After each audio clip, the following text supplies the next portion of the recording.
بسم اللہ الرحمن الرحیم۔ معنی زکوٰۃ رحمت عالم صلی اللہ تعالی علیہ وسلم کے وصال فرمانے پر بعض لوگ تو اسلام کے سارے احکام کے منکر ہو کر مرتد ہو گئے تھے۔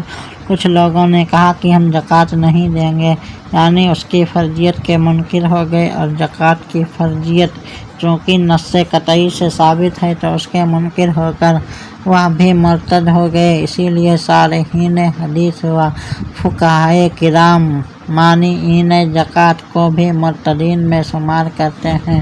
حضرت ابوبکر صدیق رضی اللہ تعالیٰ عنہ نے ان سے جہاد کا ارادہ فرمایا تو حضرت عمر اور بعض دوسرے صحابہ رضی اللہ تعالیٰ عنہم نے ان سے کہا کہ ہم اس وقت منکرین زکوٰۃ سے جنگ کرنا مناسب نہیں۔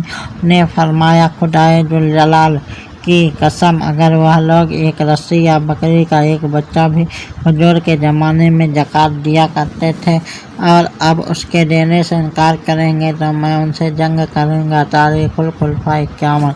پھر آپ مہاجرین و انصار کو ساتھ لے کر اعراب کی طرف نکل پڑے، اور جب وہ بھاگ کھڑے ہوئے تو حضرت خالد رضی اللہ تعالیٰ عنہ کو آپ امیر لشکر بنا کر واپس آ گئے۔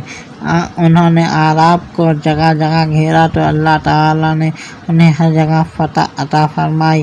آپ صحابہ کرام خصوصاً حضرت عمر رضی اللہ تعالیٰ عنہ نے آپ کی رائے کے صحیح ہونے کا اعتراف کیا اور کہا کہ خدا کی قسم اللہ تعالیٰ نے حضرت ابوبکر صدیق کا سینہ کھول دیا ہے، اور انہوں نے جو کچھ کیا وہ حق ہے، اور واقعہ بھی یہی ہے کہ اگر اس وقت مانعین زکوٰۃ کی سرکوبی نہ کی جاتی اور انہیں چھوٹ دے دی جاتی تو پھر کچھ لوگ نماز کے بھی منکر ہو جاتے، بعض لوگ روزے سے بھی انکار کر دیتے، اور کچھ لوگ بعض دوسری چیزوں کا انکار کر دیتے، تو اسلام اپنی شان و شوکت کے ساتھ باقی نہ رہتا بلکہ کھیل بن جاتا اور اس کا نظام درہم برہم ہو جاتا۔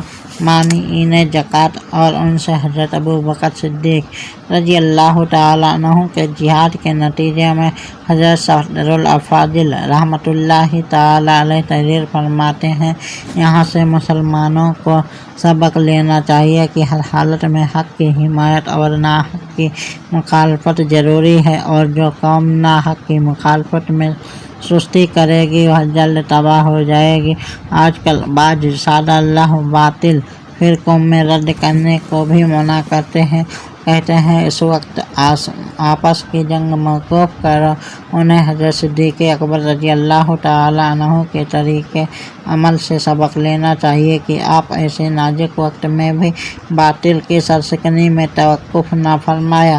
جو فرقے اسلام کو نقصان پہنچانے کے لیے پیدا ہوئے ہیں ان سے غفلت برتنا یقیناً اسلام کی نقصان رسانی ہے۔ سوانح کربلا۔ اس واقعہ سے یہ بھی معلوم ہوا کہ صرف کلمہ اور نماز مسلمان ہونے کے لیے کافی نہیں، بلکہ اسلام کی ساری باتوں کو ماننا ضروری ہے۔